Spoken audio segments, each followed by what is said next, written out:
कृष्ण लीला में मैया जब कृष्ण के लिए माखन निकाल रही थी, तो एक बार कृष्ण ने अपने माँ के गोद में बैठ करके मैया का स्तनपान कर रहे थे। प्रभु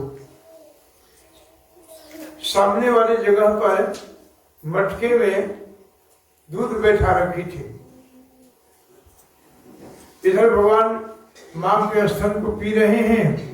दूध सोचता कि हमें कब पिएंगे। दूध ने विचार किया कि जब मैया के दूध से तृप्त हो जाएंगे तो हमें तो पिएंगे नहीं। तो वो जो मटके पर दूध है वो क्या सोचता है कि फिर जीने से कोई फायदा नहीं है, फिर आग में उबल करके गिरने लगा। कृष्ण लीला में ये भाव है सब। वो फूल मुरझा जाता था, जीने से क्या फायदा। अरे भाई, जिनके हिये में राम बसे वो ध्यान महान कियो न कियो। संत लोग कहते हैं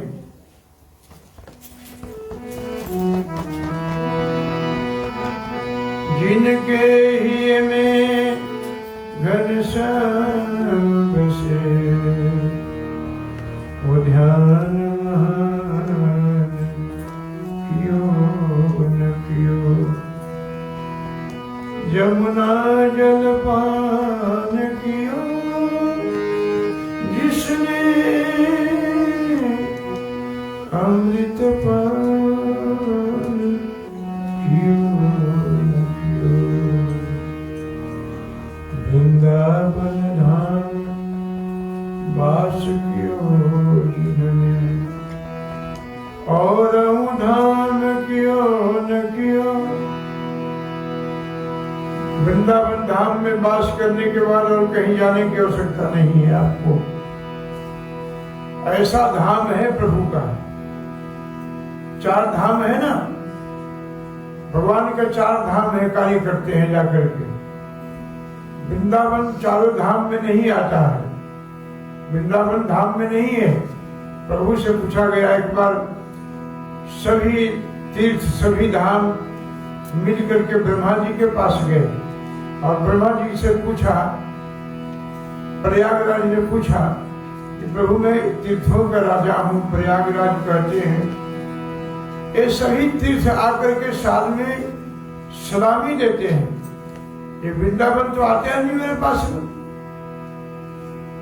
वृंदावन क्यों नहीं आता?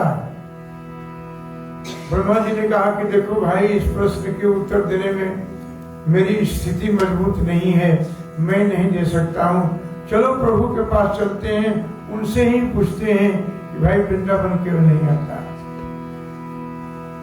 सभी भगवान के पास गए और जाने के बाद में सबने प्रयागराज ने पूछा कि प्रभु ये सभी सलामी लगाते हैं, सभी आते हैं, ये वृंदावन नहीं आता क्यों? भगवान ने कहा, है भले आदमी, आपको मैं तीर्थों का राजा बनाया हूँ, अपने घर का मालिक थोड़ी बनाया हूँ। वृंदावन मेरा घर है, वृंदावन प्रभु का घर है, वहां रहते हैं भगवान। वृंदावन धाम कियो जिसने और धाम कियो। और जिसने मनुष्य शरीर धारण करके भगवान से प्रेम नहीं किया, भगवान को प्राप्त नहीं किया, प्रीति नहीं बढ़ी, तो मनुष्य शरीर धारण कियो न कियो, बेकार है सब। ऐसे शरीर को तो चलते फिरते संत लोग कहते हैं कि जिनके हृदय में राम के प्रति, कृष्ण के प्रति प्रेम नहीं है, वो जीते जागता वो मुर्दा है, लाश धो रहा है। किनको?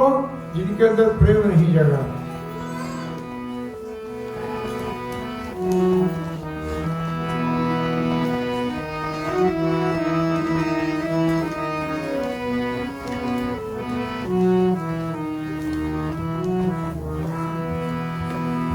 राम जी तोड़ रहे हैं, चल रहे हैं। एक सखी आई, देखी सखी ने देख करके प्रभु के जो प्रेम का विकार होता है वो सभी एक साथ उमड़ गया शरीर में और दौड़ी दौड़ी गई, हंसती हंसती पागल के जैसा हो गई। पागल का मतलब आप सब समझ रहे थे, कल हमने बताया था, जो भक्ति में पक गया है, जो भक्ति मार्ग में नीचे उतर गया है, वो पागल जैसा ही क्रिया करने लगता है। जैसे कहते हैं गोपी गोपी प्रियाजन राधिका रमन भुवन सुंदर बर। गोपी प्रियाजन, गो माने इंद्रिय, पी माने पीना, जो प्रत्येक इंद्रियों से भगवान के लीला को, चरित्र को, कथा को, उनके रूप रस को जो पी लिया है, उसे ही गोपी कहते हैं। ऐसे गोपी के प्रिय प्रभु गोपी प्रियाजन राधिका भुवन सुंदर।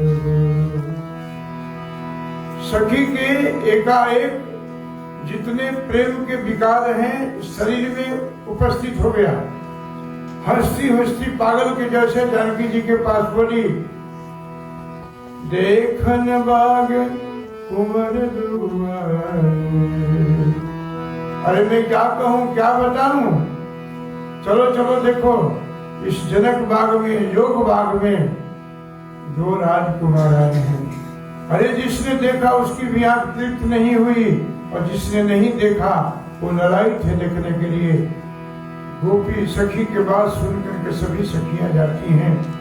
राम जी देखते हैं जानकी जी को, जानकी जी देखती हैं राम जी को। इस लीला में प्रथम भेंट है जानकी जी का। कहाँ भेंट हुआ?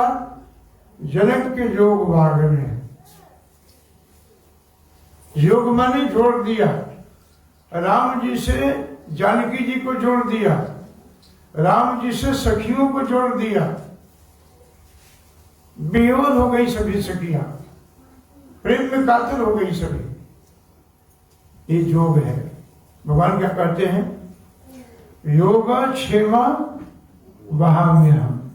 गीता में भगवान कहते हैं कि जो अनन्य भाव से मेरी भक्ति करता है, अनन्य का मतलब होता है और जीवन में कोई नहीं, केवल मैं, न अन्यम और कोई नहीं, अनन्य। अनन्य मन से अनन्य चिंतयन्तो मां ये जनाः पर्युपासते तेषां नित्याभियुक्तानां योगा क्षेमा वहाम्यहम्। ये प्रभु का अपना वचन है गीता में। भगवान स्वयं कहते हैं, जो व्यक्ति अनन्य भाव से मेरी सेवा पूजा करता है, मेरा चिंतन करता है, मेरे नाम को ठीक से जप करता है, जानते हो अर्जुन, अनन्य चिंतयन्तो मां ये जना पर्युपासते, और जो मेरी उपासना करता है, पूजा करता है, तेषां नित्याभियुक्तानां नित्य युक्त होकर के 24 आवर्स जो मेरी पूजा में लगा रहता है, सेवा में लगा रहता है, 24 आवर्स। उस व्यक्ति को जानते हो तुम क्या करता हूं? यदि किसी वस्तु की कमी है ना, उसको मैं दे देता हूं, जोड़ देता हूं वस्तु से। सोचना, विचार करना इस पर। इतना सेवा करने से भगवान कहते हैं, कोई वस्तु का भाव हो, कोई धन का भाव हो, पुत्र का भाव हो, प्रेम का भाव हो, उसको मैं जोड़ देता हूं और जोड़ करके उसकी रक्षा, क्षेम माने रक्षा, उसकी रक्षा लाठी लेके करता रहता हूं। भगवान करते हैं, भगवान की वचन है गीता में, योगा क्षेमा वहाम्यहम्, जो क्षेम का वाहन कर देता। अब इतना सस्ता, इतना सरल भगवान उपाय बता रहे हैं, फिर भी हम उसी संसार में रमते रहते हैं। हमारे मित्र तो नहीं कह सकते हैं, गुरु समान थे, वृंदावन की लीला है, बड़ी हमारी उनसे मित्रता थी। वे वृंदावन में जब उनका शरीर क्रिया करना बंद कर दिया, हाथ में माला छूटने लगा, तो सोए क्या करते थे कि बोलते थे कि यहाँ 16 उपचारों से भगवान की सेवा करना है। तो संत लोग क्या करते थे कि उनके पास फूल रखते थे, जल रखते थे, कपड़ा रखते थे, चावल रखते थे, अगरबत्ती पंचदीप रख देते थे। वो हाथ में उठाने की शक्ति नहीं है, लेकिन अपनी क्रिया के अनुसार नियम से पंचदीप को आरती कर रहे हैं ऐसे, यानी वो भगवान को अपने चरपाई के पास दिख रहे हैं, वहां खड़े हैं। ऐसी अवस्था, ऐसी स्थिति हमारी होनी चाहिए। संसार के छोटे मोटे मान अपमान में सहन करके अपने मूल्य धन को त्याग देते हैं हम सब। कल उसने मुझे प्रणाम किया था, आज प्रणाम नहीं किया, क्यों नहीं किया, क्या बात हो गई, इसी बात को सोच में लगा रहता है। कल वहां धन मिला था, आज भी मिलेगा, नहीं मिला तो क्यों नहीं मिला, इसी में दिमाग फंसा के रखता है। इन बातों से कुछ होने वाला नहीं है। मेरे भाई बाप, आपको समझाऊं, जब तक प्रभु से प्रेम नहीं करोगे, जब तक प्रभु के साथ लाल नहीं लगाओगे, भगवान मिलने वाला नहीं है, बिल्कुल नहीं मिलने वाला है। हाँ, यदि आपके जीवन में सुकृति है, सुकृतिवान है, कुछ अपने दान पुण्य कर दिया, ऊंचा पद दे सकता है, श्रेष्ठ पद को प्राप्त करा सकता है, लेकिन वो नहीं मिल सकता है। थोड़ा भी जीवन में यदि अहंकार आ गया, थोड़ी सी, भगवान नहीं मिलेगा। आप देखिए कृष्ण लीला में,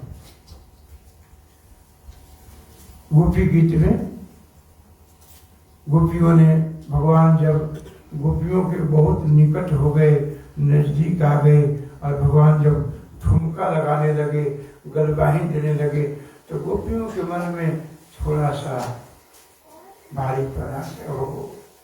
अत्यंत नजदीक आने के बाद गोपियों के मन में थोड़ी सी गड़बड़ी चालू हुई, और भगवान उस महारास से निकल करके अंतर ध्यान हो गए, अंतर ध्यान हो गए, यानी गोपियों की आंखों से उजल हो गए प्रभु, और प्रभु को बीच में न पा करके गोपियां व्याकुल हो गई। आपस गोपियां गीत गाती हैं, उसमें गोपी गीत के नाम से जानते हैं आप सब।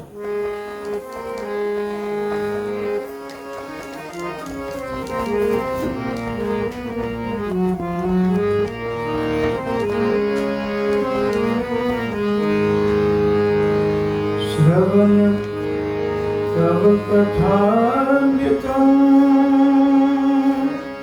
तत्तदीवनं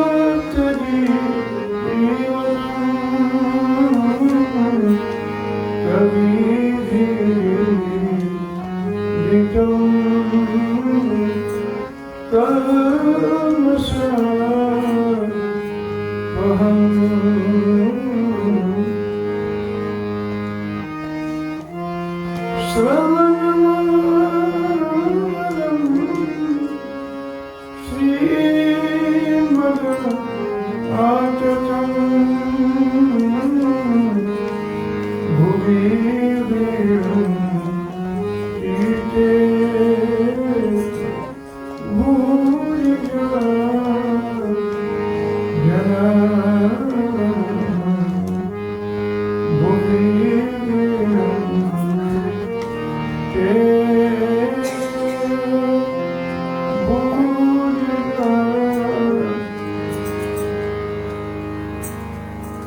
भगवान अंतरहित हो गए। गोपियों ने इस गोपी गीत को गाया, जयति से लेकर के अंत तक गाया। इस गीत में इतनी ताकत, इतना बल, इतना इसमें आकर्षण है कि भगवान को गीत पूरा होते होते भगवान उपस्थित हो गए। गोपी गीत उसी रासलीला से, उसी रास से, गोपियों के बीच से एक गोपी को लेकर के भगवान अंतरिक्ष हुए। उस जिस गोपी के साथ जा रहे थे उस गोपी ने कहा, वो गोपी कोई और नहीं था, श्यामा जी थी, राधा जी थी। श्यामा जो कहती है आगे चल करके कन्हैया से, आज सुनते हो आप बड़े तेजी से भाग रहे हो, मेरे को चलो नहीं जा रहा है, बड़े तेज भाग रहे हो, अब मैं चल नहीं सकती हूँ। प्रभु ने कहा कि नहीं चल सकती हैं तो मेरे कंधे पर आ जाओ। जैसे प्रभु ने कंधा झुकाया और गोपी यानी श्यामा जो चढ़ने के किया, भगवान उनसे भी अंतरिक्ष हो गए, अंतर्ध्यान हो गए। भगवान किसी के बस में नहीं है, भगवान परम स्वतंत्र है, ईश्वर है, मालिक है, जगतपति है, सात्वताम पति, संतों का भी पति है, लक्ष्मीपति है। उससे अपने धन का अहंकार दिखाने का भूल कभी न करना। ऐसे बैठे हैं राधा गोविंद जी यहाँ पर। गोपियों के मन में, सखियों के मन में ऐसा भाव है, राम जी के दर्शन कर रही है जानकी जी, और जानकी जी को गोपियां देखती हैं, सखियां देखती हैं, फिर राम जी को देखती हैं, फिर भगवान को देखती हैं, फिर जानकी को देखती हैं। सब ने मिला है बात की भाई ये जो बर है, ये जो दुल्हा है, जानकी की जैसा जो है वो हम गा देते हैं आप लोगों को जरूर।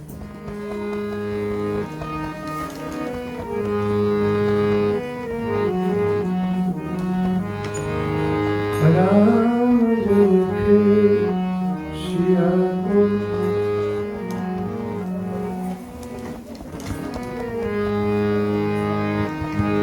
राम देखे सिया को, सिया को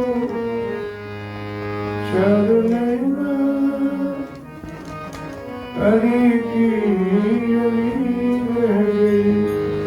राम देखे सिया, सिया को। राम जी जानकी जी को देखते हैं, जानकी जी राम जी को देखते हैं, चारों नेत्र एक हो गया।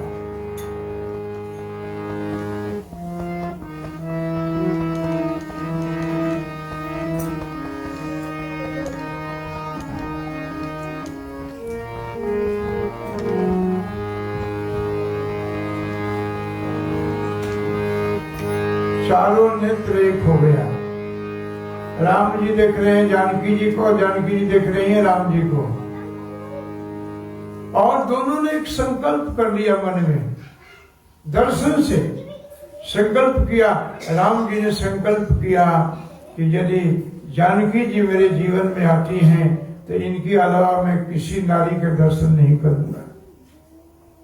और जानकी जी ने भी संकल्प किया कि यदि राम जी मेरे जीवन में आते हैं तो जीवन में कभी पर पुरुष का मैं दर्शन कीजिए रहा, पर पुरुष को कभी देखूंगी नहीं मैं। और दोनों ने सिद्ध किया।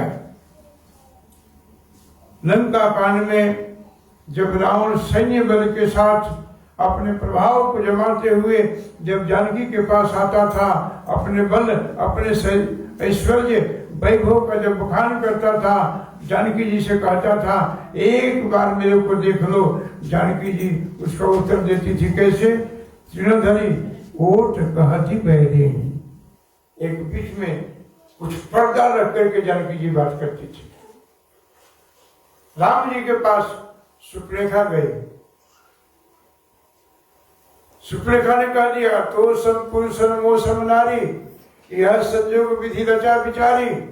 अरे ब्रह्मा जी ने बात सोच के रचा है, आपके जैसा पुरुष कोई नहीं, मेरे जैसा कोई नारी, आइए मिलकर शादी कर देते हैं। राम जी ने कहा कि देखो, राम जी सुप्रेखा से बात कर रहे हैं और देख रहे हैं जानकी को। क्या मर्यादा है, ये मर्यादा है हमारी। जानकी जी को देख रहे हैं, सुप्रेखा से बात कर रहे हैं, वहां तृण को हार बना करके रावण से बात कर रही हैं और देख रहे हैं दूसरी तरफ। ये हमारी संस्कृति की मर्यादा है। रामचरितमानस आपका जीवन का दर्पण है। वो शीशा छोड़ करके ये दर्पण, ये रामायण के दर्पण देखो, आपका स्वरूप दर्शन होगा, आप कैसे हो। हमारा शरीर तो ऐसा है, जब काम प्रभावित करता है शरीर में तो चेहरे में काम दिखता है, जब क्रोध प्रभावित करता है अंदर में तो हमारे चेहरे को क्रोध दिखता है, लोभ तो दिखता ही नहीं है, लोभ नहीं दिखता है। इससे मुक्त होना चाहते हैं तो आप रामचरितमानस के विद्यार्थी बनिए, इसको पढ़िए ठीक से, आपके लिए संदेश है इसमें।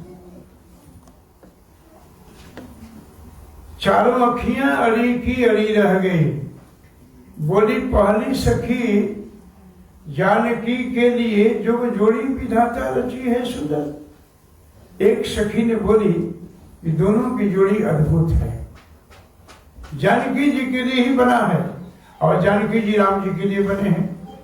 विचार कर लिए। फिर दूसरी सखी कहती है, दूसरी से कहती तुम ठीक कहती हो, तुम्हारा बात बिल्कुल सत्य है, लेकिन वो धनुष कैसे तोड़ेंगे, अभी तो बड़ा बमका कुआरे हैं, अभी तो बाल स्वरूप है प्रभु का, धनुष तो बड़ा कठोर है।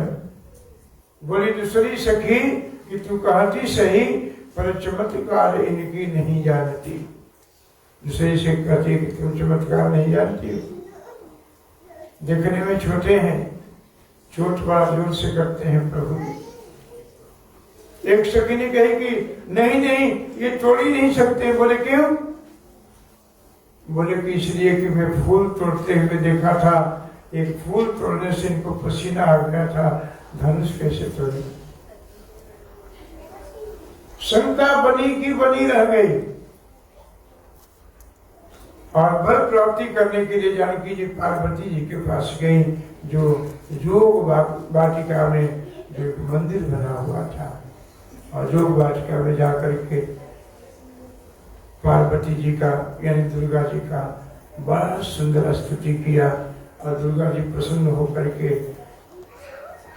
बड़ा सुंदर आशीर्वाद प्राप्त प्रदान किया। उन्होंने कह दिया कि जिस वर को तुम चाहती हो वही वर मिलेगा तुमको।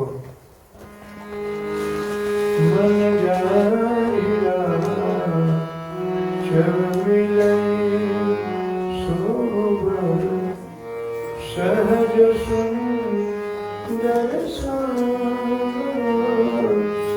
मन जाएगा जब मिले सोबर सहज सुंदर करुणा निधान न सुजान स्नेह न चरण।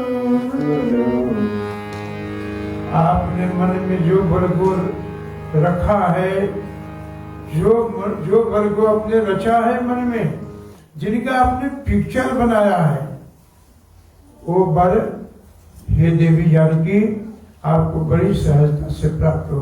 मुझे जा ही राचो मिले ही सो वर, जिसको आप चाहती हैं वो वर बड़ी सहजता से मिल जाएगा।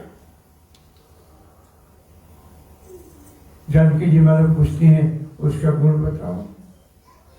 वर मिल जाएगा, लेकिन होगा कैसा, गुण कैसा होगा?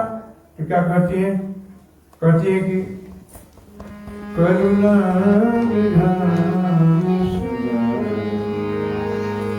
करुणा का सागर होगा, बड़ा दयालु होगा, बड़ा ही कृपालु है वो, अधमों को पतितों को उद्धार कर देता है, दीन बंधु है, दीनानाथ है, दिनों पर अकाल कृपा करता है, ऐसा तुम्हारा वर है। करुणा सुजान, सुजान है, शिलवान है, बड़ा शिलवान है। करुणा विधान सुजान शीतल स्नेह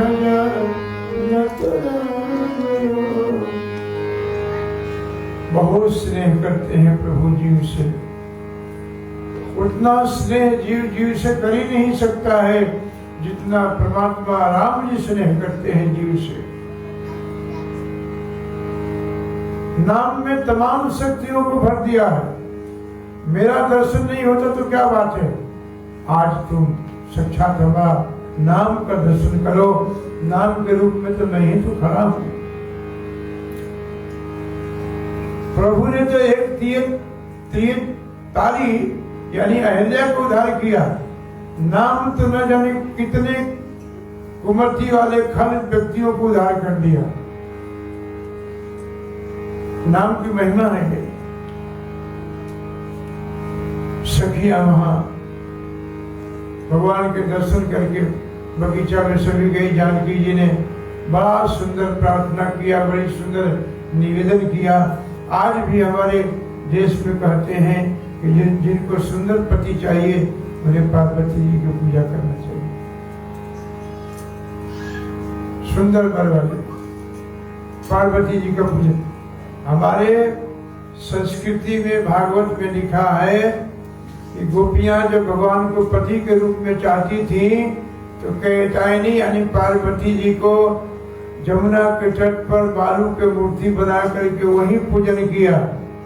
और वही पूजन करने के बाद में पार्वती जी प्रसन्न हो गई तो गोपियों ने कहा कि वर दीजिए। क्या वर दूं? बोले कन्हैया हमारा पति बने।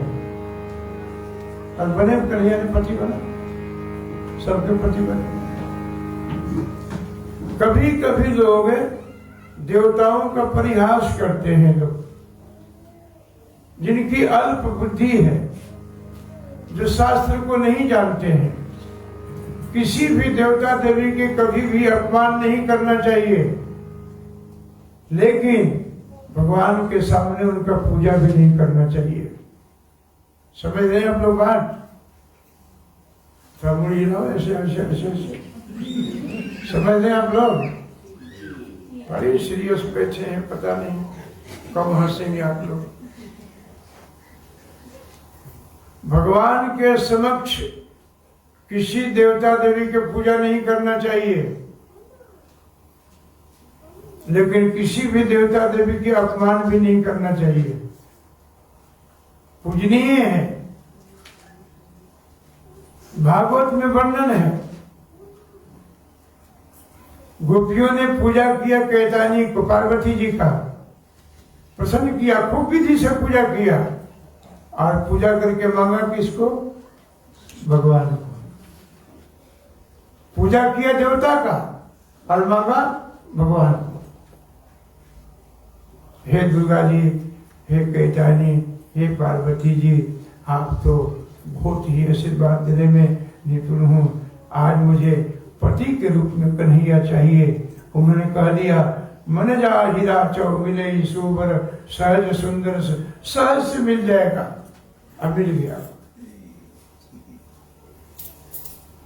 आप शंकर जी के मंदिर में जाते हैं, शंकर जी बैठे हैं, शंकर जी को अपने साष्टांग दंडवत किया, प्रणाम किया, पूजन किया, जल फल चढ़ाया। और जल फल चढ़ा करके वरदान मांगा, प्रभु निवेदन किया, प्रभु आजकल मैं बड़ा आलसी हो गया हूं, मेरा जब की ये अकाउंटिंग है ना वो कम हो गया है, जब पूरा नहीं हो रहा है। आप ऐसी कृपा करो ना कि कन्हैया के नाम का निरंतर जप होता रहे। पूजा किसका किया आपने? शंकर जी का। मांगा किसको? क्या बनाइए? एक के पूजन से सभी का पूजा हो जाता है, लेकिन भगवान ने सबको अधिकार दे रखा है। आप इसके मालिक हैं, कोई हवा का मालिक है, कोई जल का मालिक है, कोई प्रकाश देने का मालिक है। सूर्य भगवान आते हैं ना, सूर्य भगवान को पूरा भगवत गीता याद है, पूरा भगवत गीता जानते हैं, इसीलिए अपने समय से अस्त होते हैं, समय से उदय होते हैं। आपने देखा एक दिन सूर्य भगवान आकाश में ना आए हो, इतनी बड़ी लंबी आयु हो गई, देखा आप लोगों ने कभी कि ना आए हो भगवान, या आने में विलंब कर दिए हो, या बैठ के चाय पानी पी रहे हो, अस्त होने में लेट हो गया हो? नहीं, भगवान कहते हैं कि हमारे ये कार्यकर्ता हैं, मद भयात बहतो सूर्य, ये सूर्य मेरे भय से बहते हैं, अस्त होते हैं और चलते हैं, और पूरी पूरी भगवत गीता को ज्ञान है। भगवान